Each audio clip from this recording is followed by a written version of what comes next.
प्रशासन तरफ पदक्षेप नि जाउची एवं फायर सिस्टम भी रहिबो। एथर हठात गोटे इनसीडेंट हेले जदि आरथर कौन होता से देउल टिके तेल घी लगी जाइतला एवं से गोड़ खसी जाइतला। एथर से सब व्यवस्था कराई जेमती से भले आउ थरे अघटन न हो। 37 वर्ष धरी ये कार्यक्रम करी आसुची।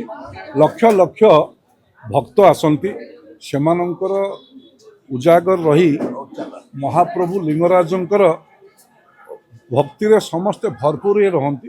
ये भजन कार्यक्रम संध्यारू आरंभ होई राति 4टा पर्यंत सकाळ पर्यंत महाप्रभु लिंगराजंकर जो 4 प्रहरर नीति अच्छी से नीति पर्यंत एटी भक्त माने रहंती एवं सेमानंकर भजन कार्यक्रम माध्यम रे ये भक्तिपूत परिवेश को भल रखिबा पाई आ भक्त मानक पाई ये भजन कार्यक्रम चलित वर्ष मध्य ये कार्यक्रम सुरुखुरे महाप्रभु लिंगराजंक द्वारा हम आम समस्त सहयोग एथिरे नारायण महापात्र सभापति ब्राह्मण निजोग लिंगराज नीतिकाती ऑलरेडी या भितर चीफ मिनिस्टर टू आरंभ करी लॉ मिनिस्टर टू आरंभ करी कलेक्टर समस्त स्तर में मीटिंग सरीगला एवं नीतिकांति ऑलरेडी फिक्सड होती राति 10टा बेले महादीप निर्दिष्ट समय उठे बोली आम सेवायत मैंने प्रतिश्रुतिबद्ध।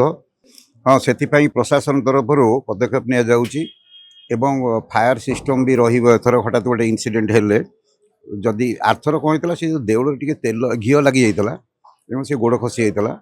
एथर से सब व्यवस्था कराई जेमती से भले आउ थरे अघटन न हो। एथर प्रशासन जेतिकी घी देबे सेतिकी व्यवहार बोली डिसिजन नैछि।